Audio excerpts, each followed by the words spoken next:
మనకి బైబిల్ అంతా తెలుసు అనుకొని కొన్ని విషయాలు మనం పట్టించుకోవడం మానేసాం. ఆచారాలు ముఖ్యం కాదు, ఆత్మలోనే అనే భావనతో కొన్ని విషయాల్లో మనం నిర్లక్ష్యంగా ప్రవర్తించడం మొదలుపెట్టాం. దేవుని సన్నిధిలో మోషే ముసుగు వేసుకున్నాడు. ఈరోజు స్త్రీలు ముసుగు వేసుకోవడం అనే దాన్ని ఎందుకు అశ్రద్ధ చేస్తున్నారో బోధింపబడక, తెలియక, దాని విషయంలో ఏమాత్రం అవగాహన లేకపోవడమా?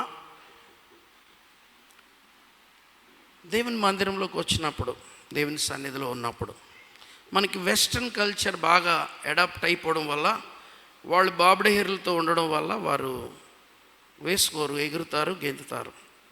తల జుత్తు ఉన్న వారందరూ కూడా కంపల్సరిగా, స్త్రీలు ఎస్పెషల్లీ దేవుని మందిరంలో పురుషులతో కలిసి ఆరాధన చేస్తున్నప్పుడు, దేవుడు సన్నిధి ఇక్కడ ఉన్నది అని మనం నమ్మినప్పుడు, యేసుప్రభు వారు ఇక్కడ ఉన్నారు అని నమ్మినప్పుడు, తండ్రి అయిన దేవుడు ఇక్కడ ఉన్నాడు అని నమ్మినప్పుడు, just to honour him, to respect him, స్త్రీలందరూ కూడా ముసుగు వేసుకోవాల్సిన బాధ్యత ఉంది. ఎందుకో మరి నాకు సడన్గా ఆ కాంటెక్స్ట్లోకి వెళ్ళాను. మీకు ఒక మాట చూపిస్తాను, నాతో కలిసి ఈ మాట మీరు చూడాలని ఆశపడుతున్నాను. ఈ విషయంలో దేవుని వాక్యం ఏం చెప్తుందో మనం ఒకసారి కొరింథీయులకు రాసిన మొదటి పత్రిక 11వ అధ్యాయంలో దేవుని వాక్యం స్పష్టంగా అపోస్తలుడైన పౌలు ఈ కాంటెక్స్ట్లో మాట్లాడాడు. నేను ఈ కాంటెక్స్ట్ మాట్లాడాలనుకోలేదు, కానీ ఎందుకో నేను పోయిన వారం, అంటే గత ఒక 4-5 వారాలు, ఒక 2 నెలల క్రితం నేను సడన్గా ఆ ఇన్సిడెంట్ నేను జ్ఞాపకం చేసుకుంటున్నాను. సహోదరి జ్యోతికి నేను బైబిల్ చదవమని ఇచ్చాను. ఆమె మామూలుగా వచ్చి చదివేసింది. వాట్ హ్యాపెన్ టు యువర్ చిన్ని అన్నని తెచ్చుకోలేదు అంది. సడన్గా షాక్ అయ్యాను, పొరపాటు చేశానని. నేను ఇవ్వకుండా ఉండవలసిందే అనిపించింది, ఎందుకంటే దేవుని సన్నిధిలో ఉన్నప్పుడు. అప్పుడు తర్వాత తనకి చెప్పాను, ఈసారి ఆదివారం వచ్చినప్పుడు నువ్వు తీసుకొని రా అని. ఈరోజు దేవుని వాక్యం చదవడానికి కృపనిచ్చాడు. దేవుని సన్నిధిలో మనం ఉన్నప్పుడు మనం ఇచ్చే ఆర్డర్ చూపిస్తాను. 11వ అధ్యాయంలో, నేను క్రీస్తుని పోలి నడుచుకున్న ప్రకారం మీరును నన్ను పోలి నడుచుకున్నాడని మొదటి వచనం ఆయన చెప్పాడు. చెప్పి ఆయన కొన్ని విషయాలు, ఈ అధ్యాయం అంతా కూడా ఈ ప్రత్యేకమైన విషయాన్ని ఆయన జ్ఞాపకం చేసుకుంటున్నాడు. 3వ వచనం చదువుదాం. ప్రతి పురుషునికి శిరస్సు క్రీస్తనియు, స్త్రీకి శిరస్సు పురుషుడనియు, క్రీస్తునకు శిరస్సు దేవుడనియు మీరు తెలుసుకొనవలనని కోరుచున్నాను. That is his heart's desire. That's up to you. మీరు తెలుసుకోవాలని ఆశపడుతున్నాను. 2, ఏ పురుషుడు తల మీద ముసుగు వేసుకొని ప్రార్థన చేయును లేక ప్రవచించును, ఆ పురుషుడు తన తలను అవమానపరచును. ఏ స్త్రీ తల మీద ముసుగు వేసుకొనక ప్రార్థన చేయును లేక ప్రవచించును, ఆ స్త్రీ తన తలను అవమానపరచును. ఇక్కడ పురుషుడు వేసుకుంటే అవమానం అన్నారు. అది చాలామంది డౌట్ వస్తుంది.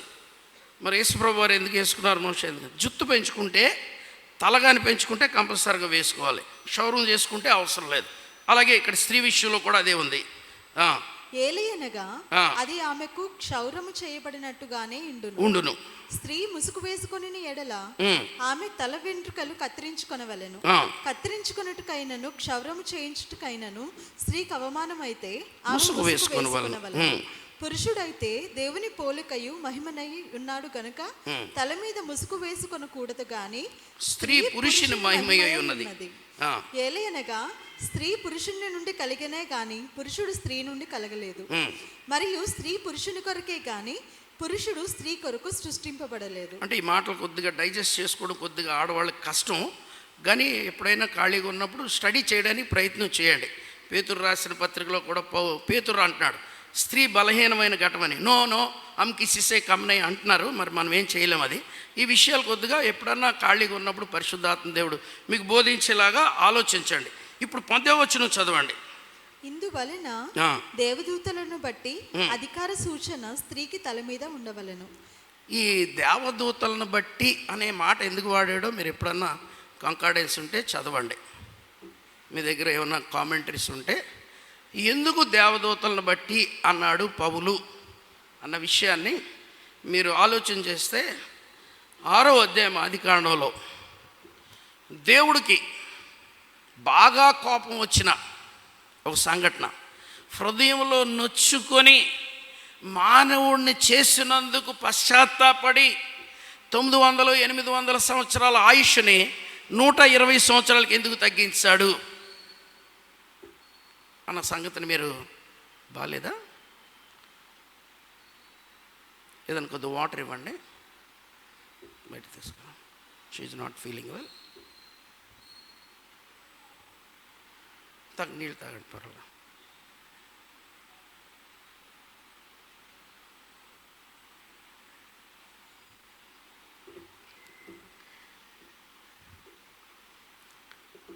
ఆరో అధ్యాయంలో దేవుడు బాగా కోపపడిన విషయం ఎందుకో తెలుసా అండి సంఘటన? మీరు 6వ అధ్యాయం మొదటి వచనం తెరిస్తే, నరులు భూమి మీద విస్తరించినప్పుడు కుమార్తెలు వారికి పుట్టినప్పుడు దేవుని కుమారులు నరులు కుమార్తెలతో చక్కని వారిని చూచి వారందరూ తమకు మనసుకు నచ్చిన స్త్రీలను వివాహం చేసుకొని, మనసుకు నచ్చిన ఎవరిని? అందంగా ఉన్న వాళ్ళందరినీ మనస్సుకు నచ్చింది కాబట్టి చేసేసుకున్నారు. అంటే దీని మీద కామెంటరీస్ 2-3 ఉంటాయి. మరి దేవదూతలు, ఫాలన్ ఏంజల్స్ అని కొంతమంది, సన్స్ ఆఫ్ కైన్ అని కొంతమంది, రకరకాలు ఉంటాయి.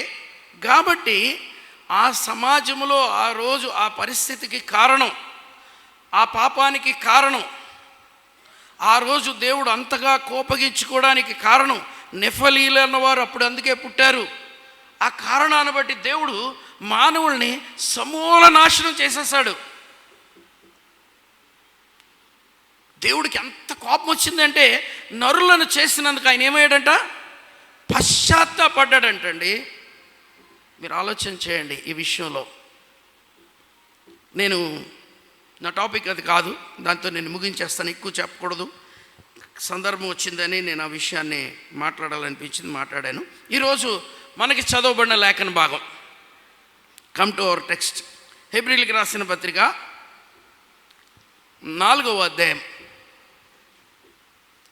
6వ వచనం నుండి 16వ వచనం వరకు మనం చదువుకున్నాం.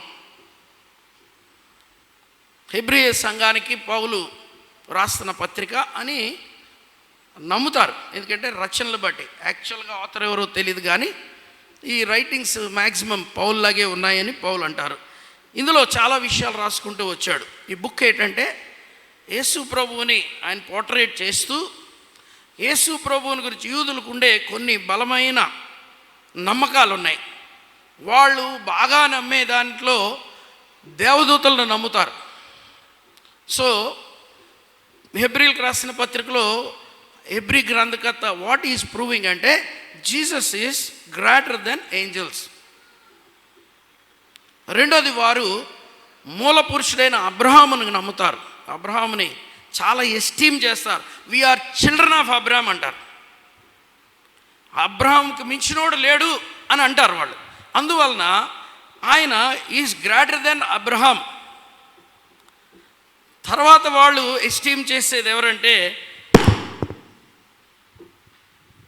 అహరోన్ని ఎస్టీమ్ చేస్తారు, ప్రధాన యాజకుడని. ఆయన గ్రేటర్ దెన్ ది ఆరోన్. అంతకన్నా వాళ్ళ గొప్ప నాయకుడు ఎవరంటే మోజెస్ లా ఇచ్చాడు, మోజెస్ ఇశ్రాయేలు నడిపించాడు కాబట్టి మోషే గొప్ప అనుకుంటారు. అందుకని Jesus is greater than Moses. తర్వాత వాళ్ళు బాగా నమ్మేది ఆల్టర్, బలిపీఠాన్ని నమ్ముతారు. సో బలిపీఠం కన్నా గొప్పవాడు ఇక్కడ ఉన్నాడు. తర్వాత గొర్రెపిల్ల రక్తాన్ని నమ్ముతారు. సో ఆయన ఆ రక్తము కన్నా గొప్పవాడు. ఇలాగా ఈ బుక్ అంతా అందులో ఉంటుంది. అందులో చెప్పుకుంటూ వస్తూ అందులో ఒక అద్భుతమైన ఓల్డ్ టెస్టిమెంట్కి న్యూ టెస్టిమెంట్కి మధ్య జరిగిన ఒక విషయాన్ని దాని నుంచి దీనికి కోట్ చేసుకుంటే ఏమొచ్చాడంటే, ఓల్డ్ టెస్టిమెంట్లో పాప పరిహారార్థం నిమిత్తం బలులు అర్పించాలి. అది నిర్గమకాండంలో దేవుడు ఇశ్రాయేలీయుల్ని ఐగుప్తు నుండి తీసుకొస్తున్నప్పుడు ఏర్పాటు చేసిన నిబంధన పస్కా బలి. Passover or leaven bread, 2 పండుగలు అవి. పులియని రొట్టెల పండుగ ఒకటి, దానికి ముందు పాస్ ఓవర్ ఒకటి. అంటే గొర్రెపిల్ల రక్తాన్ని డోర్ పోస్టుకు రాయడం, సంహారకుడు దాటిపోవడం, తర్వాత పులియని రొట్టెలతో తినడం. ఆ రెండు ఒకటే ఉంటాయి, ఒకే క్లబ్ అయి ఉంటాయి ఒక రోజులో. సో ఈయన ఆ బలిని ఆ గొర్రె పిల్లని వాళ్ళు ఇప్పటికీ అనుసరిస్తూనే ఉన్నారు యేసుప్రభు వచ్చే కాలం వరకును. ఇప్పుడు ఈ 4వ అధ్యాయంలో ఆయన ఏం చెప్తున్నాడంటే, హై ప్రీస్ట్ సంవత్సరానికి ఒక్కసారి ఏటేటా హోలీ ఆఫ్ హోలీలోనికి, శాంక్టమ్ ఆఫ్ శాంక్టమ్లోనికి ప్రజలందరి పక్షంగా, తన పక్షంగా ఆ గొర్రెపిల్ల రక్తాన్ని తీసుకెళ్తాడు, ప్రజలందరి దోష నివారణ నిమిత్తం. అది year after year the day of atonement అంటారు దాన్ని. విమోచన దినము, ప్రాయశ్చిత్తార్థ దినము. సంవత్సరానికి ఒక్కసారే అతి పరిశుద్ధ స్థలంలోనికి యాజకుడు ప్రవేశించేది. కాబట్టి అలాంటి పరిస్థితిలో నుండి నూతన నిబంధనలోకి వచ్చిన మనకు అందరికీ, అన్ని జనులకు అందరికీ కలిపి ఏం చేశాడంటే, యేసుక్రీస్తే ఆయన బలి పశువుగాను ప్రధాన యాజకుడుగాను మారాడు. ఆయనే రక్తం చిందించాడు, ఆయనే మన ప్రధాన యాజకుడు కూడా అయ్యాడు. ఇక మీదట మనము విశ్వసించవలసినది ఆ రక్తంలోనూ ఆయన మధ్యవర్తిత్వంలోనే అని మనకి హెబ్రీయులకు రాసిన పత్రిక ఈ 4వ అధ్యాయంలో వివరణిస్తూ కొన్ని విషయాలు రాశాడు. 6వ వచనం చదవండి. కాగా ఎవరో కొందరు విశ్రాంతిలో, చూడండి హెబ్రీ 4:6 నుంచి. మళ్ళీ గట్టి కొంచెం సౌండ్ పెట్టానా? కాగా అందరు చూస్తున్నారా? కాగా ఎవరో కొందరు విశ్రాంతిలో ప్రవేశించుతారన్న మాట నిశ్చయము గనుకను, ముందు సువార్త వినిన వారు అవిధేయత చేత ప్రవేశింపలేదు గనుకను, నేడు మీరు ఆయన మాట వినిన ఎడల మీ హృదయములను కఠినపరచుకొనకుడని వెనుక చెప్పబడిన ప్రకారము ఇంతకాలమైన తరువాత దావీదు గ్రంథములో నేడని ఒక కాలమైన తరువాత దినమున నిర్ణయించుచున్నాడు.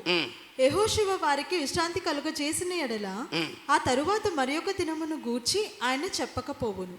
కాబట్టి దేవుని ప్రజలకు విశ్రాంతి నిలిచి ఉన్నది అన్న వివరణ ఇస్తున్నాడు. తర్వాత ఎందుకనగా దేవుడు తన కార్యములను ముగించి విశ్రమించిన ప్రకారము ఆయన యొక్క విశ్రాంతిలో ప్రవేశించిన వాడు కూడా తన కార్యములను ముగించి విశ్రమించును. కాబట్టి అవిధేయత వలన వారు పడిపోయినట్లుగా మనలో ఎవడునూ పడిపోకుండా ఆ విశ్రాంతిలో ప్రవేశించుటకు జాగ్రత్త పడదు అన్న మాటను మీరు అండర్లైన్ చేసుకోండి. జాగ్రత్త పడదుము. ఎందుకనగా దేవుని వాక్యము సజీవమై బలము గలదై 2 అంచుల గల ఎటువంటి ఖడ్గము కంటెను వాడిగా ఉండి ప్రాణాత్మలను కీళ్లను మూలుగను విభజించునట్టు మట్టుకును దూరుచు హృదయము యొక్క తలంపులను ఆలోచనలను శోధించుచున్నాడు. మరియు ఆయన దృష్టికి కనబడని సృష్టములు ఏదియూ లేదు. మనం ఎవరికి లెక్క అప్పచెప్పవలసి ఉన్నదో ఆ దేవుని కన్నులకు సమస్తమును మరుగులేక తేటగా ఉన్నది.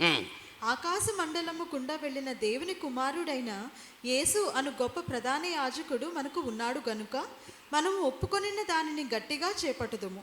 మన ప్రధాన యాజకుడు తన బలహీనతల యందు మనతో సహానుభవము లేనివాడు కాడు గాని సమస్త విషయములలోనూ మనములను శోధింపబడెను. ఆయన పాపము లేని మనవలనే శోధింపబడినను ఆయన పాపము లేనివాడుగా ఉండెను. అంతేనా? కరెక్టా? అంతే. Okay, right. గనుక దేర్ఫోర్ మనము కనికరింపబడి సమయోచితమైన సహాయము కొరకు కృప పొందినట్లు ధైర్యముతో కృపాసనమున వద్దకు చేరుదము.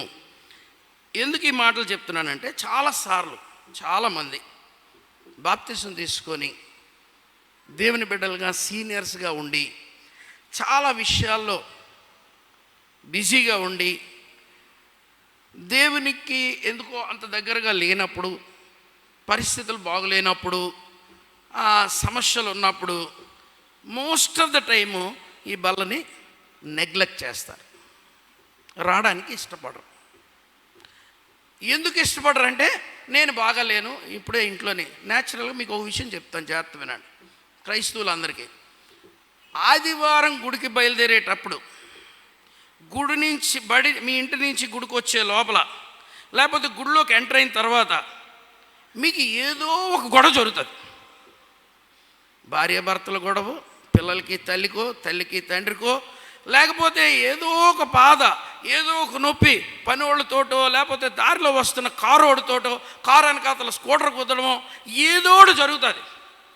దేవుని మందిరానికి వచ్చినప్పుడు పీస్ఫుల్గా సాతానుడు రానివ్వడు. మీకు తెలుసా, ఆదివారమే నాకు మా ఆవిడికి యుద్ధం అవుతుంది. ఎందుకు అవుతుంది అని అంటే అవుతుంది అంతే. ఏటి పెద్ద రీజన్ ఏం కాదు. లేటుగా టైం అయిపోతుంది, ఏ కారణాన్ని బట్టో ఏదో ఒకంటే దానికి వెంటనే రిప్లై వచ్చేసి మనసంతా చెడిపోయి పులిపిట్ ఎక్కే ముందు 100 సార్లు దేవుడిని బతిమాలుకోవాల్సిన పరిస్థితి వస్తుంది. వాస్తవం చెప్తున్నాను.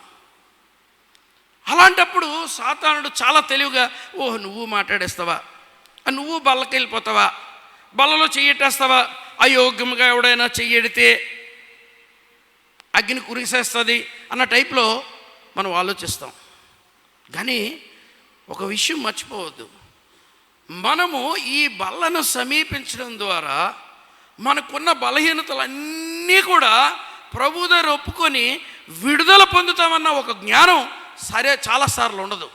అది ఎలాంటి తప్పైనా, ఎలాంటి భారమైన, ఎలాంటి మోసమైన, ఎలాంటిదైనా సరే ఇక్కడికి వచ్చి ఆయనతో సమాధాన పడిపోతే మనం మరలా నూతనపరచబడతాము, మరలా మన పాపములన్నీ కూడా క్షమించబడతాయి అన్న సత్యాన్ని మర్చిపోతాం. దీనికి నేను ఎప్పుడు ఒక ఎగ్జాంపుల్ చెప్తాను. ఆ ఎగ్జాంపుల్ ఏంటంటే, మనం బయటికి వెళ్ళాం అనుకుందాం, స్కూటర్ పాడైపోయింది, ఆ చైన్ ఏదో తెగిపోయింది. అంటే ఇప్పుడు లేవనుకోండి కార్లు, మనం చేయట్లేదు. ఆ రోజుల్లో చైన్ అది కలిపితే ఇదంతా నల్లగా అయిపోద్ది. ఎంత నల్లగా అయిపోద్ది అంటే అంత నల్లగా అయిపోద్ది. అది ఉంచుకోలేము, కడుక్కోవాలి. ఇంటికి వచ్చేసరికి లక్స్ సోప్ ఉంది. ఏంటుంది? తెల్లగా లక్స్ సోప్ ఉంది. లక్స్ సోపుకు పట్టుకుంటే లక్స్ సోప్ పాడైపోద్దని కడుక్కోవడం మానేస్తామా? మనీషోళ్ళు ఎవరైనా ఉన్నారా? ఎప్పుడైనా మీరు నల్ల చేతులతో లక్స్ సోప్తో కడుక్కున్న తర్వాత లక్స్ సోప్ నల్లగైపోయిందా, మీ చేతులు తెల్లగయ్యా? ఏమండి, సోప్ ఎప్పుడైనా నల్లగైందా? మీ చేతులు తెల్లబడతాయి. దేవుని సన్నిధి, దేవుని బలిపీఠం, దేవుడు మన కొరకు ఏర్పాటు చేసిన ఒక అద్భుతమైన నిబంధన. దీని విషయంలో సరైన అవగాహన లేక దీన్ని నిర్లక్ష్యం చేస్తా ఉన్నా అనేక సార్లు. దానివల్ల విశ్వాసి ఎంతగా దేవుని నుంచి దూరం అయిపోతున్నాడు, దేవుని సంబంధం నుంచి తెగిపోతుంది. దేవుని మాట లేకపోవడం వల్ల, దేవుని ఆజ్ఞ లేకపోవడం వల్ల, దేవుని స్వరం వినబడకపోవడం వల్ల వ్యక్తి బలహీనపడిపోయి దేవుని నుంచి మరి దూరం అయిపోతున్నాడు. అపవాదితో పోరాడలేక ఓడిపోతూ ఉన్నాడు. వాడు ఈడ్చుకొని వెళ్ళిపోతున్నాడు చాలామంది విశ్వాసుల్ని. ఎందుకు ఈడ్చుకొని వెళ్ళిపోతున్నాడంటే, ఆపద్దినమందు వానిని ఎదిరించినట్లు మీరు బలవంతులు కండి అన్నాడు ఎఫెసీ 6లో. మీరు తుదకు మీరందరూ క్రీస్తు యేసునందు బలవంతులై ఉండు. ఎందుకంటే ఆపద్దినమందు వాన్ని మీరు ఎదిరించుటకు శక్తిమంతులగునట్లు అంటాడు. ఈ శక్తి మనకి లేకపోవడానికి కారణం ఏంటంటే, సహవాసంలో రాకపోవడం వల్ల, దేవునితో మరలా సంబంధంలోకి రాకపోవడం వల్ల, దేవునికి దూరంగా ఉండడం వల్ల. మనం అనుకుంటాం, నన్ను బట్టి దేవుడు ఎందుకు డిఫైల్ అవ్వాలనుకుంటాం. నిన్ను బట్టి డిఫైల్ అవ్వడు. దేవుని దగ్గరికి వెళ్తే నువ్వు ప్యూరిఫై అవుతావు. నేను యాక్చువల్గా 2 రోజుల నుంచి ఒక లేఖన భాగాన్ని స్టడీ చేశాను. రాత్రి అంతా దీన్నే స్టడీ చేశాను, కానీ దాంట్లోకి వెళ్ళలేదు. ఇప్పుడు నాకు సడన్గా జ్ఞాపకం వచ్చింది. దాన్ని మాట్లాడదాం అనుకున్నాను, కానీ సమయం అందులోకి వెళ్ళలేకపోయాను. ఒకసారి చూపిస్తాను చూడండి. ఇప్పుడు నేను రెగ్యులర్గా చదువుతున్న లేఖన భాగం, ఇగో నా మార్క్ ఇక్కడ ఉంది. జకర్యా గ్రంథానికి వచ్చాను. హగ్గై, జకర్యా కాంటెంపరీస్. 1 year తేడాలో ఇద్దరు కూడా ప్రొఫెసీలు ఇచ్చారు. అది ఏంటంటే, ఇశ్రాయేల్ ఎగ్జైల్ నుంచి వచ్చిన తర్వాత మందిర నిర్మాణం ప్రారంభమయ్యి ఆగిపోయింది 6 సంవత్సరాలు. అప్పుడు దేవుడు హగ్గైని, జకర్యాని ఇద్దరిని పంపించాడు. మందిరాన్ని కట్టండి రా బాబు అని. మందిరాన్ని కట్టమంటే మందిరం వద్దు, ముందు గోడలు కడతామంటున్నారు. గోడలు అవసరం లేదు, నేనే మీకు అగ్ని జ్వాలగా ఉంటాను, గోడగా ఉంటాను అన్నాడు. ఆ సందర్భంలో 3వ అధ్యాయంలో ఒక మాట చెప్పాడు. 3వ అధ్యాయం దగ్గర రండి. 3వ అధ్యాయం మరి యెహోవా దూత ఎదుట ప్రధాన యాజకుడైన యెహోషువ నిలబడుటయు సాతాను ఫిర్యాది అయి అతని కుడిపార్శ్వమున నిలబడుటయు అతడు నాకు కనపరచను. సాతాను అమ్మా అంటే నువ్వు ఆ ఎక్స్ప్రెషన్ ఎలాగ ఇవ్వాలంటే దూత సాతానుతో అంటున్నాడు, సాతాను సాతాను యెహోవా నిన్ను గద్దించును. ఉండు, ఇతడు అగ్నిలో నుండి తీసిన కొరువలే ఉన్నాడు కదా. అది ముందుందా వెనకుందా? నా బైబిల్ ఇటు ముందు ఉంది, చదువు. సాతాను యెహోవా నిన్ను గద్దించును, యెరూషలేమును కోరుకుని యెహోవా నిన్ను గద్దించును. ఇతడు అగ్నిలో నుండి తీసిన కొరివి వలెనే ఉన్నాడు కదా అని యెహోవా దూత సాతానుతో అనెను. యెహోషువ మలిన వస్త్రములు ధరించిన వాడై దూత సముఖములో నిలవబడి ఉండగా. ఏంటండి జాగ్రత్త వినండి, ఇది మీకు అర్థమవుతుందా? యెహోషువ ఎలాగున్నాడు? మలిన వస్త్రములు ధరించి ఉంటే యెహోవా దూత ఏమంటున్నాడు? ఇతడు అగ్నిలో నుండి తీయబడిన కొరివలే ఉన్నాడు అంటాడు అని. ఇప్పుడు ఏమన్నాడు చూడండి, వెంటనే దూత దగ్గర నిల్చున్న వారిని పిలిచి ఇతని మైలబట్టలు తీసివేయుడని ఆజ్ఞాపించి, నేను నీ దోషమును పరిహరించి ప్రశస్తమైన వస్త్రములతో నిన్ను అలంకరించి ఉంచున్నాను అని సెలవిచ్చాను. అతని తల మీద తెల్లని పాగా పెట్టించుడని నేను మనవి చేయగా వారు అతని తల మీద తెల్లని పాగా పెట్టి వస్త్రములతో అతనిని అలంకరించారు. యెహోవా దూత దగ్గర నిల్చుండెను. అప్పుడు యెహోవా దూత యెహోషువకు ఇలాగూ ఆజ్ఞ. చాలండి, ఇప్పుడు చూడండి, మలిన వస్త్రాలతో నిండిన యెహోషువాని దేవుని దూత ఏమంటాడంటే, యెహోవా నిన్ను గద్దించేముడు, మలిన వస్త్రాలతో ఉన్నాడు అని ఎవరంటున్నారు? సాతానుడు అంటున్నాడు. ఫిర్యాది అయి, అక్కడ ఏం రాయబడింది? సాతాను ఫిర్యాది అయి అతని కురిపార్శ్వం నిలబడి ఉండట చూచాను. ఈజ్ అక్యూజింగ్, అతని పేరు అక్యూజర్, అపవాది. వాడు చెప్తా ఉంటే దూత అంటున్నాడు, సాతానా యెహోవా నిన్ను గద్దించునుగాక. అతడు కొరివి నిప్పులో నుండి అగ్నిలో నుండి తీయబడినా కురువలే ఉన్నాడు కదా. ఉన్నాడా? లేదు. కానీ దేవుని మహాకృపను బట్టి అతని మలినం అంతటినీ తీసివేసి దేవుడే వస్త్రాన్ని కప్పాడు. ఆయన పాగాని పెట్టాడు. అది అతను చేసుకున్న పని కాదు, దేవుడు చేసిన పని. ఓకే, ఇప్పుడు మనం మొదటికి వచ్చేద్దాం. నేను ఆ కాంటెక్స్లో ఉన్నాను కదా. ఏంటంటే మన జీవితాలలో ఈ బల్ల అనేదాన్ని తెలుసో తెలియకో నిర్లక్ష్యం చేసి దాని యొక్క ప్రాముఖ్యతను మనం ఏమాత్రం కూడా పట్టించుకోకుండా దాన్ని లైట్గా తీసుకుంటున్నాం. ఆత్మీయ జీవితంలో అది ఎంత ప్రాముఖ్యమైనదో అన్న సంగతిని కొరింథీయులకు రాసిన పత్రిక 11వ వచనం మనం ఎప్పుడు 11వ అధ్యాయంలో చదువుతాం కదా. కాగా తుదకు ప్రభు దయను బట్టి అని అంటాడు కదా, నేను ప్రభు అయిన యేసు వలన ఈ విషయమే మీకు అప్పగించిందని ప్రభు వలన పొందితిని, ప్రభు అయిన యేసుతో అప్పగింపబడి రాత్రి అని దాన్ని మర్చిపోవద్దు అన్నాడు. ఇప్పుడు నాతో కలిసి ఒకసారి రండి.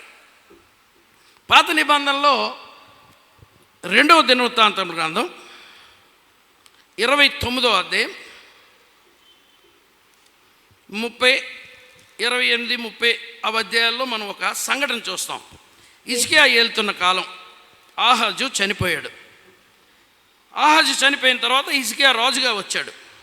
రాజుగా వచ్చిన తర్వాత జరిగిన ఒక విషయాన్ని నేను చదువుతాను. మొదటి 29వ అధ్యాయం 1 నుంచి 6 వచనాలు చదువురా. అందరూ చూడండి. హిజ్కియా ఏలును ఆరంభించినప్పుడు 29 సంవత్సరములు యెరూషలేములో ఏలెను. అతని తల్లి జకర్యా కుమార్తె, ఆమె పేరు అబియా. అతడు తన పితరుడగు దావీదు చర్య అంతటి ప్రకారము. ఒక్క నిమిషం రా, నువ్వేమనుకోక. యెహోవా దృష్టికి యథార్థంగా ప్రవర్తించను.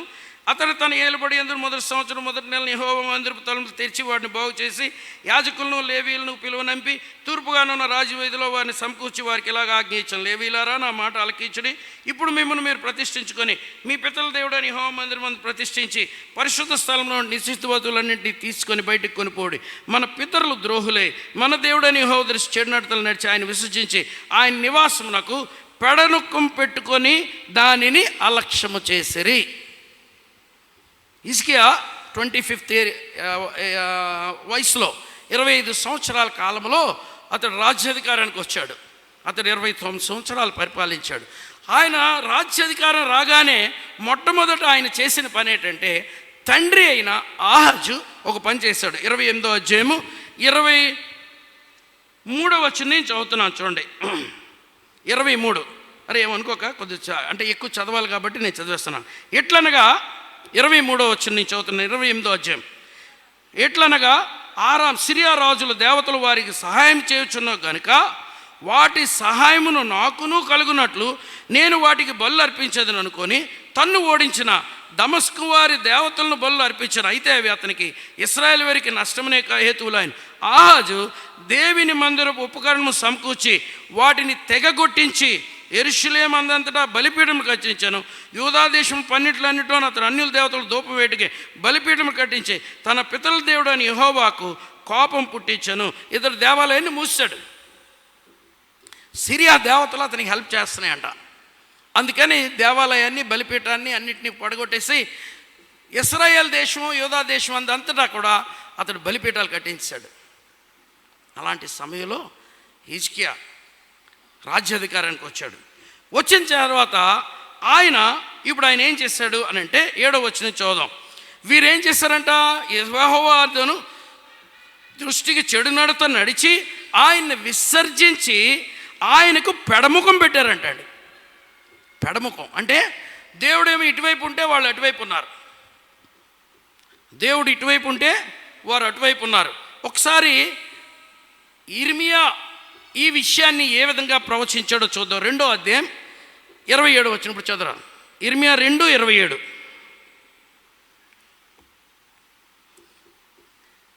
ఈరోజు ఏమనుకోద్దు, చిన్న బైబిల్ స్టడీలాగా ఉంటుంది, కానీ మీరు తెలుసుకోవాల్సిన విషయాలు.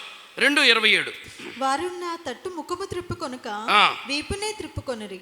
వారు నా తట్టు ముఖము తిప్పుకొనక వీపునే తిప్పుకొనరి. అయినను ఆపత్కాలములో లేచి మమ్మల్ని రక్షింపుమని వారు మనవి చేయుదురు. మనుషులేమో దేవుని నుంచి దూరం అయిపోయి అన్ని జనుల వైపేమో తమ ముఖాన్ని, ఇంతకీ వారు ఎటువైపు తిప్పుకున్నారు అన్నదాన్ని హెజ్కేలు రాస్తా ఉన్నాడు. చూడండి, హెజ్కేలు గ్రంథం 8:16 చదువురా. హెజ్కేలు 8:16 అధ్యాయం.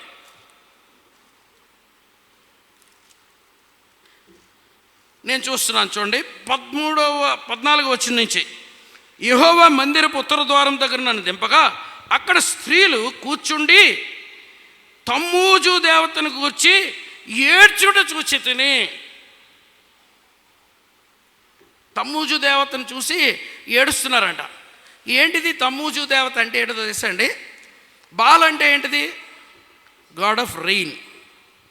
తమ్మూజు అంటే ఏంటంటే బాబిలోనియన్స్ నమ్మే విషయం ఏంటంటే వృక్షదేవత. అంటే మనకి స్ప్రింగ్కి ముందు ఆటం వస్తుంది కదా, ఆటంలోనైనా ఆకులు రాలుతాయి. I right? ఆకులు రాలే కాలం వచ్చినప్పుడు ఈ ఆకులు రాలిపోయిన చెట్లన్నింటినీ చూసంట, అమ్మో మా జీవనం చచ్చిపోయిందని ఆ చెట్ల మీద కూర్చొని ఏడుస్తున్నారంటండి స్త్రీలు. తమ్మూజు దేవతని భావించి విలపించి ప్రత్యుత్పత్తికి సంబంధించి ఈ దేవుడు ఇంకా మరి మా జీవితాలకి ఇంకా ఆహారం లేదు, మేము ఇంతే చచ్చిపోతామని చెప్పి ఆ యొక్క చెట్లను చూసి ఏడుస్తూ ఉన్నారంట స్త్రీలు. దేవుడు ఆదికాండంలో ఏం చేశాడు? ఆయన మానవుని సృజించకముందే మొక్కలను, చెట్లను, పళ్ళను, వృక్షాలని అన్నిటినిచ్చి వర్షం కురవకుండానే, పంట పండించకుండానే ఆకాశం నుండి మంచు కురిపించి ఆదాము అవ్వలు ఉత్తినే అలాగ హాయిగా తిరుగుతూ తినడానికి కృపనిస్తే, పాపం చేయడం వల్ల లెముక కాలం వచ్చేసరికి లెముక ఏం పేరు పెట్టాడంటే నోవహు అని పేరు పెట్టాడు. కొడుకు ఎందుకు పెట్టాడంటే, ఒరే మన తాత హ్యాపీగా ఉండేవాడు, మనమేమో చెమట కార్చుకొని భూమి పండించుకొని భూమి దున్నుకొని పంట పండించుకొని ఆ యొక్క మంచు కురిస్తేనే తిండి తినవలసిన పరిస్థితి వస్తుంది, నీ కాలంలోనైనా సరే నెమ్మది మరలా వస్తుందా అని అతడు నోవహు అని పేరు పెట్టాడు. నోవహు ఆయన చాప్టర్ ముగించినప్పుడు 7వ అధ్యాయం ఎండింగ్లో ఏం చేశాడో తెలుసా అండి? అతడు పెట్టిన పేరుకు తగ్గట్టుగా దేవుడు నోవహు యొక్క బలిపీఠం మీద అర్పణ అర్పించి ఆగ్రానించి ఆయన ఏం పెట్టాడు? నిత్య నిబంధనని, రెయిన్బో అంటాం కదా, నిత్య నిబంధనని పెట్టి సీజన్స్ మళ్ళా ఇవ్వడం మొదలుపెట్టాడు. సీజన్స్ని తీసిన దేవుడు. అలాగా వీళ్ళు ఏం చేస్తున్నారంటే ఆ యొక్క తమ్మూజు దేవతను ఆరాధిస్తున్నారు. చెట్లు వారికి దేవతలు, సూర్యుడు దేవతలు. ఇక్కడ వీళ్ళు ఏం చేస్తున్నారు చూడండి, మగవాళ్ళు. 16వ వచనం, యెహోవా మందిరపు లోపల ఆరులో నన్ను దింపగా అక్కడ యెహోవా ఆలయం ద్వారం దగ్గర నన్ను మంటపమునకు బలిపీఠం మధ్య ఇంచుమించు 25 మనుషులు కనబడరు. ఎక్కడ?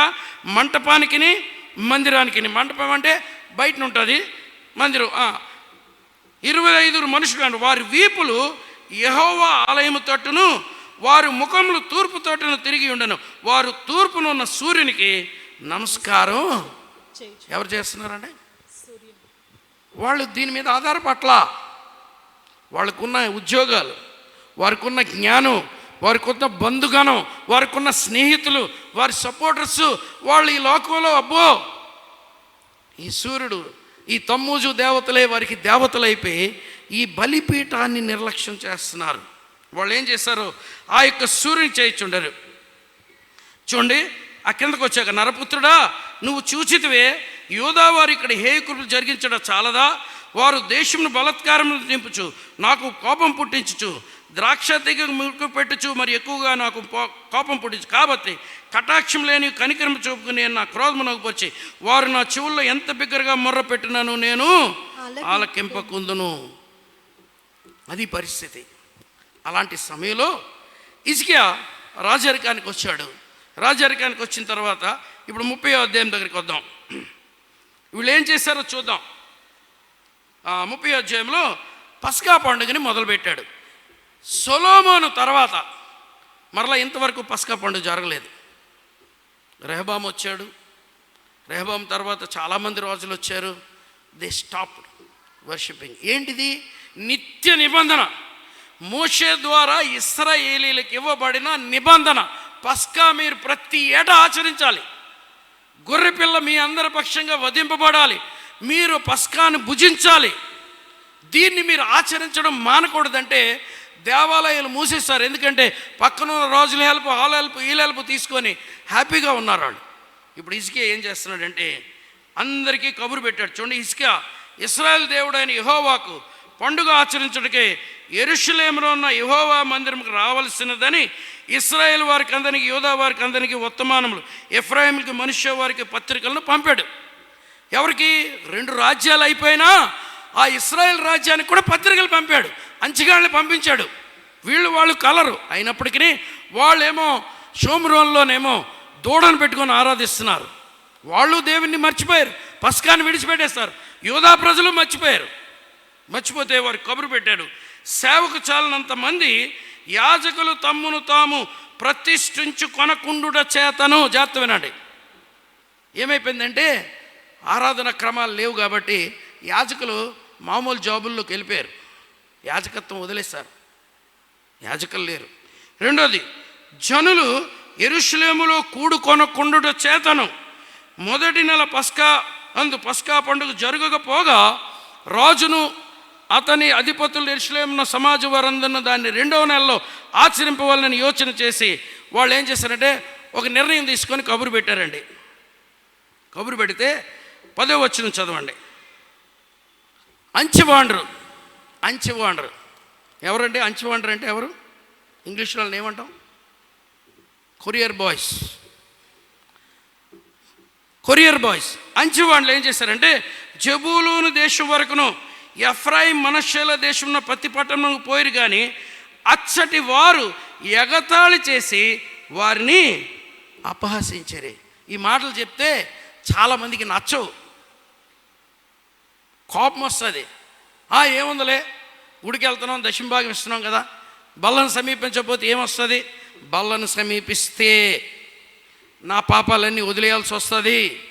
నా త్రాగుణ్ణి నేను మానేయాలి, నా మోసాన్ని నేను మానేయాలి, నా వ్యభిచారాన్ని నేను మానేయాలి, నా అధికార దాహాన్ని నేను మానేయాలి, నా యుద్ధాలు మానేయాలి, నా శత్రువును క్షమించాలి. కాబట్టి నాకు వద్దు. ఎన్ని ప్రాబ్లమ్స్ ఉంటాయి తెలుసా అండి? దీని దగ్గరికి వస్తే చాలా అవుతాయి. అవన్నీ వద్దు అనుకొని ఇవి చేస్తూ ఉంటారు. వాళ్ళేమో చేశారంట. చూడండి, మరి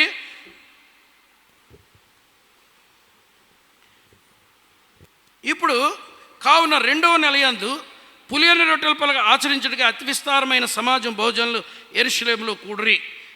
ఇక్కడ నేను ఏ మాట చెప్పాలనుకుంటున్నానంటే యాజకులు లేవీళ్ళు ఏమైందంటే చూడండి, వారు దాని చేపట్టి యెరూషలేములో బలిపీఠములు దోపుపీఠములు తీసివేసి కిద్రోను వాగులో వాటిని పారవేసిరి.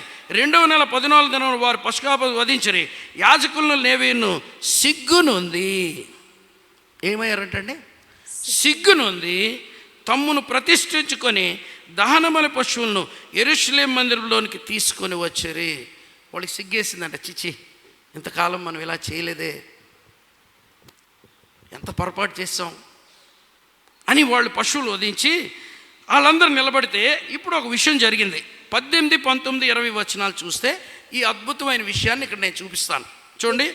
ఎఫ్రాయిము, మనష్షే, ఇశ్శాఖారు, జబులోను దేశముల నుండి వచ్చిన జనులలో చాలా మంది తమ్మును తాము ప్రతిష్ఠించుకొనకయే విధి విరుద్ధంగా పస్కాను భుజింపగా. హిజ్కియా, ఇప్పుడు చూడండి, చాలా మంది నేను బాగులేను కదా, నేను తిన్నాను, నేను బల్లని సమీపించను, ఏమో దేవుడు నన్ను కొట్టేస్తాడు, ముత్తేస్తాడు అని మనం చాలాసార్లు ఏం చేస్తామంటే, మనం ఇది విధి అన్న మాటకి ఓకే, మీకు ఎగ్జాంపుల్ చూపిస్తాను. ఏంటిది ఆ విధి ఏంటంటే, నిర్గమాకాండం 12వ అధ్యాయం 43వ వచనం చదవండి. నిర్గమాకాండం 12:40-43. మరియు యెహోవా మోషే అహరోనులతో ఇట్లా నేను ఇది పస్కా పండుగను గూర్చిన కట్టెడ, అన్యుడెవడు దాన్ని తినకూడదు, కానీ వెండితో కొనబడిన దాసుడు సున్నతి పొందిన వాడైతే దాన్ని బాప్తిసం తీసుకుంటే తినవచ్చు. పరదేశీయు కూలికి వచ్చిన దాసుడును దాన్ని తినకూడదు. మీరు ఒక్క ఇంటిలోనే దాన్ని తినవలను, కానీ దాని మాంసములో కొంచెమైనను ఇంటిలో నుండి బయటకు తీసుకుని పోకూడదు. దానిలో ఒక ఎముకనైనను మీరు విరవకూడదు. ఇశ్రాయేలీయుల సర్వ సమాజము ఈ పండుగను ఆచరింపవలెను.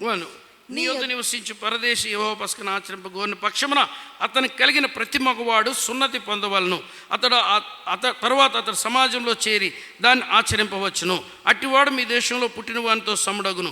సున్నతి పొందినవాడు దాన్ని తినకూడదు. ఇది చట్టం, లా. ఇది ఈ లాని, ఈ విధిని దాటి కొంతమంది తిన్నారు. ఇక్కడ రెండో విషయం చూపిస్తాను. నంబర్స్, సంఖ్యాకాండం 9-10. 9వ అధ్యాయం 10వ వచనం. మీలో గాని మీ వంశంలో గాని ఒకడు శవమును ముట్టుట వలన అపవిత్రుడైనను దూర ప్రయాణము చేయుచుండినను అతడు యెహోవా పస్కా పండుగను ఆచరింపవలెను. ఇక్కడ ఏమంటాడు? ఒకవేళ శవాన్ని ముట్టినా, దూర ప్రయాణంలో ఉన్నా వాడు పస్కా పండుగను ఆచరింపవచ్చును. వారు 2వ నెల 14వ దినమున సాయంకాలమున దానిని ఆచరించి, అదేమంటాడంటే వీళ్ళతో కలిసి చేయకుండా ఆ నెక్స్ట్ మంత్లో చేయాలి. ఇప్పుడు ఇక్కడ ఏమైందంటే, ఇక్కడ కొంతమంది విధిని బట్టి కాకుండా వాళ్ళు పస్కాను ఆచరించేశారు. అప్పుడు ఏం చేశాడో చూడండి. 19వ వచనం. పరిశుద్ధ స్థలం యొక్క శుద్ధీకరణము చొప్పున తాను పవిత్రపరచుకున్నట్టే కలిగే తన పితరుల దేవుడైన యెహోవాను ఆశ్రయింపక మనస్సు నిలుపుకొనిన ప్రతివాని నిమిత్తం దయగల యెహోవా ప్రాయశ్చిత్తం చేయునుగా కానీ ప్రార్థింపగా యెహోవా హిజ్కియా చేసిన ప్రార్థన అంగీకరించి జనులను స్వస్థపరిచాను. వీళ్ళు పొరపాటు చేశారు, తప్పులు చేశారు, సరిగ్గా లేరు, వారు కడుక్కోలేదు, తమను శుద్ధి చేసుకోలేదు. విధిని కాకుండా వాళ్ళు చేసిన ఇది ఏంటంటే, దీని పేరు ఏంటంటే, మనం పస్కా పండుగను ఆచరించినప్పుడు కరుణాపీఠం అన్నారు. దీని పేరేంటి? కరుణాపీఠం. ఈ కరుణాపీఠం దగ్గరికి వచ్చిన ఎలాంటి వ్యక్తి అయినా సరే కనికరింపబడి వెళ్తాడు, సమాధానపరచబడి వెళ్తాడు. మూడోది, సహవాసంలోకి వస్తాడు. అంతవరకు తెగిపోయినా దేవునితో ఉండే సంబంధం తెగిపోదు, సహవాసం తెగిపోద్ది. ఆ సహవాసంలోకి వస్తాడు. ఏం చేస్తుందంటే, మనల్ని దేవుడు మనతో మాట్లాడడానికి, మనం దేవుడితో మాట్లాడుకోవడానికి దారిని ఏర్పాటు చేస్తుంది. చాలాసార్లు ఇది లేకపోవడం వల్ల దేవుని స్వరం మనం వెళ్ళలేకపోతున్నాం. మనం చేసిన ప్రార్థన దేవుడు అంగీకరించట్లా. ఇది ఎంత ప్రాముఖ్యమైందో ఇక్కడ హిజ్కియా ద్వారా మనకి తెలియజేయబడుతుంది. మీరు ఆచరించండి, నో ప్రాబ్లం, దీనివల్ల మీకు నష్టమేం లేదు, రండి, అందరినీ రమ్మన్నాడు. ఎక్కడ? ఇశ్రాయేలీయులు రమ్మన్నాడు, యూదా ప్రజలు రమ్మన్నాడు, ప్రయాణాల్లో ఉన్న వారిని ప్రతివాడిని రమ్మన్నాడు. వచ్చి ఆచరించండి. ఆచరించిన తర్వాత ఏం జరిగిందంటే, వారు ఏమైనారంట? స్వస్థపరచబడ్డారు. అంటే ఆ మాట ఎందుకు రాయబడింది అంటే, శాపం రాలేదు, దేవుని ఉగ్రత రాలేదు, దేవుని యొక్క రోగం వారిని ముట్టలేదు. వారు ఏం పొందారు? స్వస్థతను పొందారు. ఇక్కడికి వచ్చి బలలో మనం చేయి పెట్టడం ద్వారా మన మానసిక, మన ఆత్మీయ, మన భౌతిక దేహాలు స్వస్థపరచబడతాయి. దేవునితో మరలా మనం సహవాసంలోకి వెళ్తాం, సంబంధంలోకి వెళ్తాం. ఈ సంబంధం, సహవాసం అనేది మానవుని జీవితంలో ఎంత ప్రాముఖ్యమైందో ఇందాక మనం చదివిన 32వ కీర్తన ఉత్తర ప్రత్యుత్తర రీతిగా చదివాం మనం. అందులో అంటున్నాడు చూడండి, 5వ వచనం, నా దోషమును కప్పుకొనుక నీ ఎదుట నా పాపము ఒప్పుకొంటిని. యా. యెహోవా సన్నిధిని నా అతిక్రమములు ఒప్పుకొందును అనుకొంటిని. నీవు నా పాప దోషమును పరిహరించి ఉన్నావు. కావున నీ దర్శన కాలమందు భక్తి గల వారందరూ నిన్ను ప్రార్థన చేయుదురు. విస్తార జల ప్రవాహములు పొరలి వచ్చినను నిశ్చయముగా అవి వారి మీదకి రావు. నా దాగుచోటు నీవే, శ్రమలో నుండి నీవు నన్ను రక్షించదవు. విమోచన గానములతో నీవు నన్ను ఆవరించదు అని చెప్పి అక్కడ నెక్స్ట్ వచ్చిన 9వ వచనం చదవండి. 9వ వచనంలో ఒక మాట అన్నాడు, బుద్ధి జ్ఞానము లేని గుర్రముల వలనైనను కంచర గాడిద వలనను మీరు ఉండకుడి. అవి నీ దగ్గరకు తేబడినట్లు వాటిని నోరు వారితోనూ కళ్ళెముతోనూ బిగింపవలెను. దేవుడు గేలం వేసి నిన్ను లాగేదాకా ఈ బల్ల దగ్గర రాకుండా ఆగొద్దు అంటున్నాడు ఆయన. బుద్ధి జ్ఞానం లేని గుర్రములా కానీ కంచర గాడిదలాగా ఉండొద్దు. అవి దేవుని సన్నిధికి రాగాలంటే, వాటిని నడిపించాలంటే వాడి ముక్కుకి కళ్ళు వేయాలి, అప్పుడే అవి వస్తాయి. అలాంటి పరిస్థితి నువ్వు తెచ్చుకోవద్దు అని క్రింద 19వ వచనం, భక్తిహీనులకు అనేక వేదనలు కలుగుచున్నవి, కృప యెహోవా యందు నమ్మిక ఉంచు వారిని ఆవరించుచున్నది. భక్తిహీనతతో నువ్వు దేవుని నుంచి దూరం అయిపోతే నువ్వు కృప నుండి తప్పిపోతున్నావు. నీకు బలహీనతలు పెరిగిపోతున్నాయి, శోధనలు పెరిగిపోతున్నాయి, వేదనలు పెరిగిపోతున్నాయి. నువ్వు ఇంకా రోజు రోజుకి నీ సమస్యలతో 16వ అధ్యాయం సామెతల గ్రంథంలో ఒక మాట ఉంది, నాకు చాలా ఇష్టమైంది, ఎప్పుడో చాలా కాల క్రితం. ఒకని ప్రవర్తన యెహోవాకు ప్రీతికరమైనప్పుడు ఆయన వాని శత్రువులను సహా వానికి మిత్రులుగా చేయును. ఈరోజు దేవుని నుంచి దూరం అయిపోతే ప్రతివాడు శత్రువే, లోకమంతా నీకు శత్రువులు అయిపోతున్నారు. ఒకరోజు ఎప్పుడైనా కూర్చొని ఆలోచించాలి కదా, వాట్ ఈస్ హ్యాపెనింగ్ దిస్? ఎందుకు ఇంతమంది నాకు విరోధం అయిపోతున్నారు? నేను ఎందుకు ఇంతమందికి విరోధం అవుతున్నాను? కారణం దేవునితో ఉన్న మన విరోధత్వం, ఆ సత్సంబంధం తెగిపోయింది, ఆ క్షమాపణ అనేది పోగొట్టుకున్నాం. మన జీవితాల్లో వేదనలు పెరిగిపోతూ ఉన్నాయి. కృప యెహోవా యందు నమ్మిక ఉంచు వారిని ఆవరించను. పరిశుద్ధపరచుకొని ఎలా పరిశుద్ధపరచుకుంటాం? కొరింథీయులకు రాసిన పత్రిక 2 కొరింథీ 6వ అధ్యాయం, 2 కొరింథీ 6వ అధ్యాయంలో ఒక మాట ఉంది. పౌలు ఆ సంఘానికి రాస్తూ ఒక మాట రాస్తున్నాడు చూడండి. 6వ అధ్యాయం 14వ వచనం నుంచి, ఈ బలహీనత కారణం ఏంటంటే మనకుండే ఫెలోషిప్ని బట్టి, మనం ఎవరితో సావాసం చేస్తున్నామో వాళ్ళు మనల్ని దేవుని నుంచి దూరం చేసేస్తూ ఉంటారు. తెలియకుండానే వారి స్నేహాలు మనల్ని దేవునికి దగ్గర చేయవు, క్షమాపణలోనికి తీసుకెళ్ళవు. మొన్న ఒక ఆయన ఒక మంచి కొటేషన్ పెట్టాడు. ఆ కొటేషను అది ఎలాగుందంటే, నిన్ను గౌరవించినోడిని గౌరవించు, నిన్ను తిట్టినోడిని తిట్టు అని ఉంది. అతడు ఇప్పుడు పాస్టర్ అయ్యాడు. పాస్టర్ అయితే అతను మంచి కొటేషన్ పెట్టాడు అతని స్టేటస్లో. నేను వెంటనే అతనికి అన్నాను, it is very unbiblical, very sorry to say అన్నాను.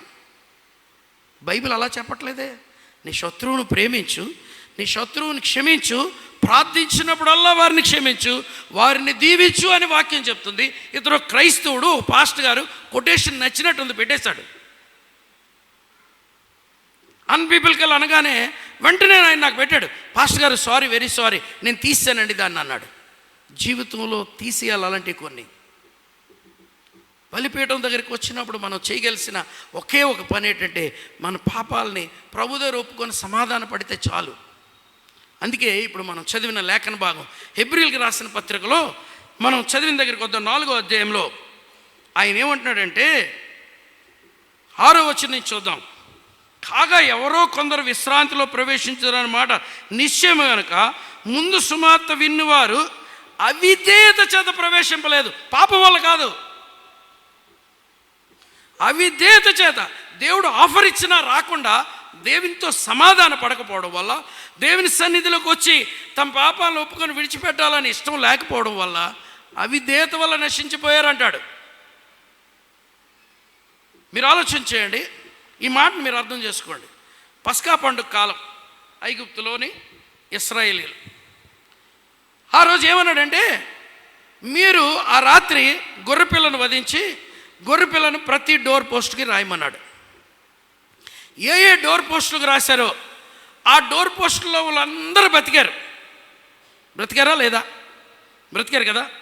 మీరు ప్రయాణం ప్రారంభించినప్పుడు ఈ ప్రయాణంలో బతికినోళ్ళు గురించి రాయబడిన మాట్లాడితేసండి, మిశ్రిత జనం వారితో కూడా వెంబడించారు. అందులో కోరాహు, దాతాను, అబీరాము వీళ్ళందరూ ఉన్నారు. వీళ్ళు అప్పటికే పాలిటిక్స్ చేస్తున్నారు, మోషే అహరోనుల మీద తిరుగుబాటు చేస్తున్నారు, కోవట్లుగా పనిచేస్తున్నారు ఫరోకి. అలాంటి వారు కూడా ఆ రక్తాన్ని బట్టి క్షమించబడ్డారు, సేఫ్గా ఉన్నారు. మీకు అర్థమవుతుందని నేను చెప్పిన మాట? అలాగే ఎప్పుడైనా స్టడీ చేశారా? ఆ గొర్రె పిల్ల రక్తం ఉండబట్టి ఈ దాతాను, ఈ కోరాహు, అబీరాము వీళ్ళందరూ పవర్ మోంగర్స్. వాళ్ళు మోషే ఎవడు? లేవీడికి కాదు పవర్ వెళ్ళేది, యోధా గోత్రానికి పవర్ రావాలి. కోరాహు, దాతాను, అబీరాములందరూ కూడా వీళ్ళంతా కూడా తిరుగుబాటు చేస్తున్నారు. Please don't encourage people to. ఇప్పుడు 2-3 సార్లు అలా డిస్టర్బ్ అవుతున్నారు. Don't give chance.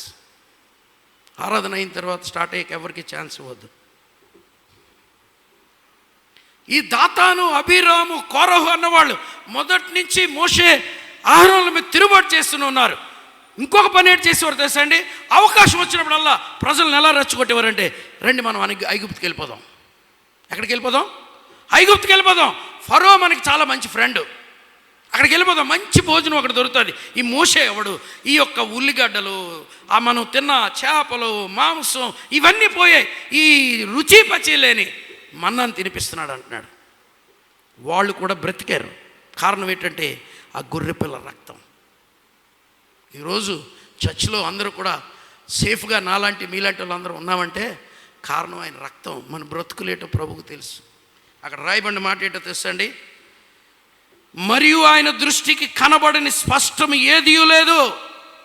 మనం ఎవనికి లెక్క అప్పచెప్పవలసిందో ఆ దేవుని కన్నులకు సమస్తమును మరుగు లేక తేటగా ఉంది. ఇప్పుడు ఇక్కడ కూర్చొని నువ్వు ఆలోచించే ప్రతి ఆలోచన, నువ్వు వేసే ప్రతి డైలాగు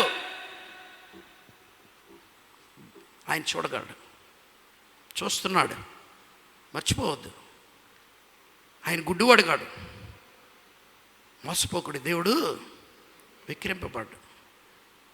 అవిధేయత వలన వారు ప్రవేశింపలేకపోయారు అని క్రిందకు వచ్చిన తర్వాత, ఎందుకనగా 10వ వచనం, దేవుడు తన కార్యములు ముగించి విశ్రమించిన ప్రకారం ఆయన యొక్క విశ్రాంతిలో ప్రవేశించిన కూడా తన కాలం ముగించు. కాబట్టి అవిధేయత వలన వారి పడిపోయినట్లుగా మనలో ఎవడు పడిపోకుండా ఆ విశ్రాంతిలో ప్రవేశించుటకు జాగ్రత్త పడుదుము అన్నాడు.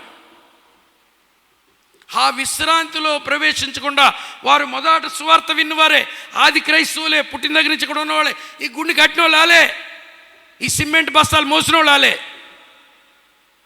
అవిధేయత వలన పడిపోయారు వాళ్ళు. మీరు అలాగ పడిపోకూడదు అని ఆయన ఏం చెప్తున్నాడంటే, ఇప్పుడు చూడండి 14వ వచనం దగ్గరికి వద్దాం. ఆకాశ మండలం గుండా వెళ్ళిన దేవుని కుమారుడైన యేసు గొప్ప ప్రధాన యాజకుడు మనకు ఉన్నాడు గనుక మనం ఒప్పుకొని దాన్ని గట్టిగా చేపడదాం. మనం దేవుడిని ఒకసారి విశ్వసించాం, ఆ దేవుడు నమ్మదగిన దేవుడు, క్షమించడానికి సిద్ధ మనసు గల దేవుడు. ఆయన ఎట్టి పాపినైనా సరే క్షమిస్తాడు. నేను బలహీనుడిని, నేను పడిపోయాను, తప్పిపోతున్నాను, నేను తప్పిపోయి చాలా దూరం వెళ్ళిపోయాను అని ఇంకా దూరం వెళ్ళిపోకుండా ఆయన దగ్గరికి వస్తే, మన ప్రధాన యాజకుడు మన బలహీనతల యందు మనతో సహానుభవం లేనివాడు కాడు గాని సమస్త విషయములలో మన వలనే శోధింపబడినను ఆయన పాపము లేనివాడు. చూడండి, ఆయన క్యారెక్టర్ గురించి రాస్తూ 7వ అధ్యాయం 29వ వచనంలో అంటాడు, 7వ అధ్యాయం 29వ వచనంలో ఏమంటాడంటే ఈ ఈ 23 నుంచి మాట్లాడుతున్నాడు చూడండి. మరియు ఆ యాజకులు మరణము పొందుట చేత ఎల్లప్పుడూ ఉండ సాధ్యము కానందున అనేకులైరి కానీ ఈయన నిరంతరము ఉన్నవాడు గనుక మార్పులేని యాజకత్వము కలిగిన వాడాయ. ఈయన జాగ్రత్త వినండి, తన ద్వారా దేవుని యొద్దకు వచ్చి వారి పక్షమున విజ్ఞాపన చేయుటకు నిరంతరము జీవించుచున్నాడు గనుక వారిని సంపూర్ణంగా రక్షించుటకు శక్తిమంతుడైనాడు. ఎవరు హిజ్కియా ప్రార్థన చేస్తేనే విధి విరుద్ధంగా పస్కాను ఆచరించిన వారిని దేవుడు ప్రార్థన వినే క్షమించాడు కదా. యేసు ప్రభు మన పక్షంగా ఉన్నాడు. ఈయన ప్రధాన యాజకుడిగా ఉన్నాడు. ఈయన నిరంతరము మన గురించి విజ్ఞాపన చేస్తాడు గనుక ఆయన గురించి రాస్తూ చూడండి 16-26 వచనం. పవిత్రుడును నిర్దోషియు నిష్కల్మషుడును పాపులలో చేరక ప్రత్యేకంగా ఉన్నవాడును ఆకాశ మండలం కంటే మిక్కిలి హెచ్చైన వాడు ఆయన ఇట్టి ప్రధాన యాజకుడు మనకు సరిపోయినవాడు.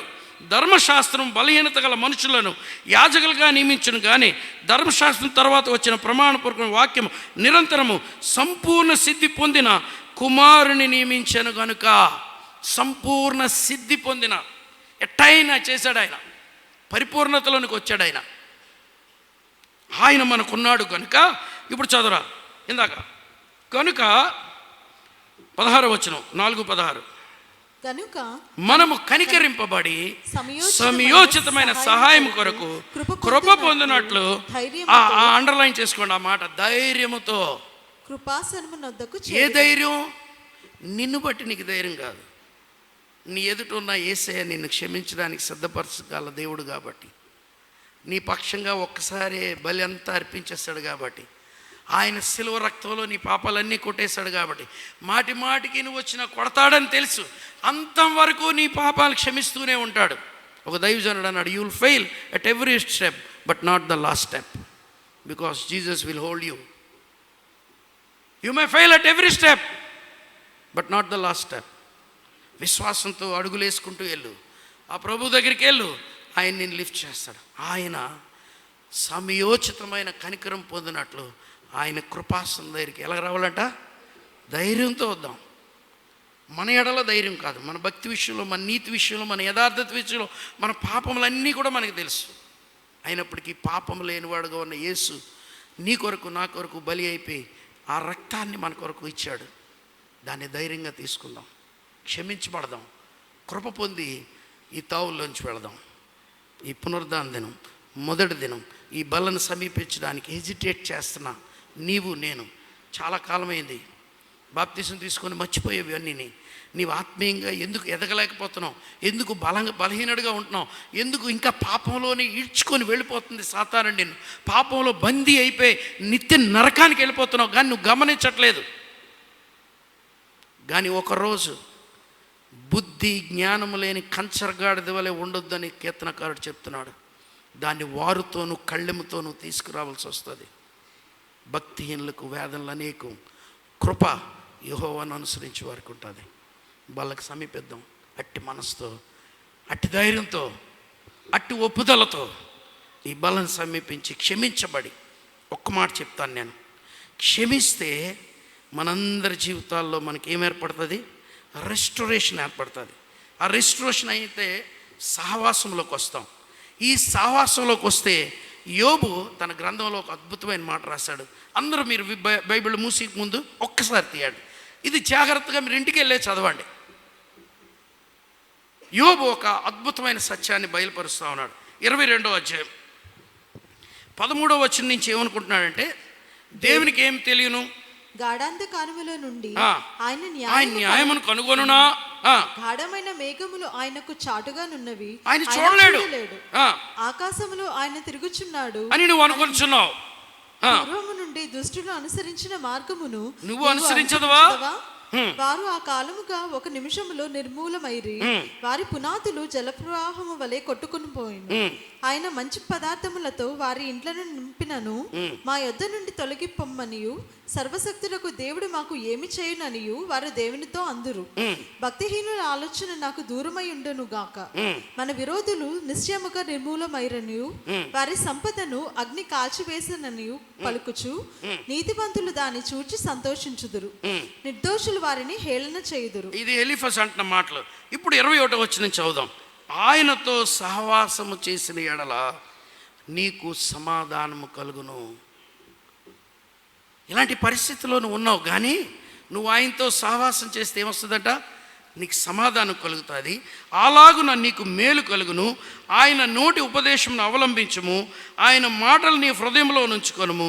సర్వశక్తిని యొద్దకు నీవు తిరిగిన ఎడల, నీ గుడారములో నుండి దుర్మార్గము దూరంగా తొలగించిన ఎడల నీవు అభివృద్ధి పొందెదవు.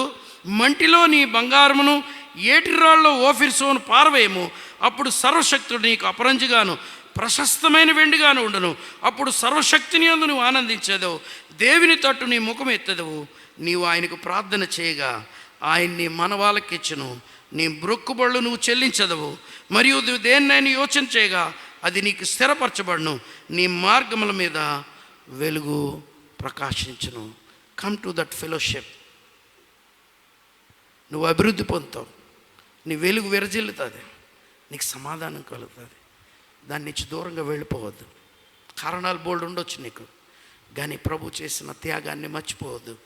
దేవుని చేత పిలువబడి రక్షింపబడి ఆయన రక్తంతో కడగబడి ఆయనకి దూరం అయిపోయి వేదనలు, శోధనలు, నిందలు, కష్టాలు తెచ్చుకొని మరీ భ్రష్టుడు అయిపోయే కన్నా ఆయన బల్ల నీకు ఆహ్వానం తెలియజేస్తుంది. రా, వచ్చి పాల్గొని ఆయనతో సహవాసంలోనికి రా. దేవుడు నేను దీవిస్తాడు. ప్రార్థన చేసుకుందాం. తల వంచండి. This is not for the sake of preaching. ఇదేదో ప్రీచ్ చేయాలి కాబట్టి ఆదివారం అని నేను ప్రీచ్ చేయట్లేదు. With a burden, with knowing many things. అనేక విషయాలు అవగాహన బట్టి ఈ మాట మీతో చెప్తా ఉన్నాను. దేవుని సముఖంలో నిలబడి యెహోషువ మలిన వస్త్రాలు ధరించిన వాడై ఉన్నాడు, కానీ దూత సాతాన్ని గద్దిస్తున్నాడు. ఫిర్యాదు చేస్తున్న సాతాన్తో అంటున్నాడు, ఇతడు అగ్నిలో తీయబడిన కొరివలే ఉన్నాడు. ఈజ్ మై సన్, ఇతడు నా కుమారుడు, నా సేవకుడు. నేను అతన్ని పరిశుద్ధపరచగలను, పవిత్రపరచగలను. అందుకే కలువరి శిలువలో ప్రాణం పెట్టాను నేను. నా రక్తము ప్రతి పాపము నుండి అతన్ని విడిపిస్తుంది. మలిన వస్త్రాలు తీసి ప్రశస్త వస్త్రాలు, నూతన వస్త్రం, తలపాగా, అధికారం నీకు నాకు ఇవ్వడానికి ప్రభు సిద్ధంగా ఉన్నాడు.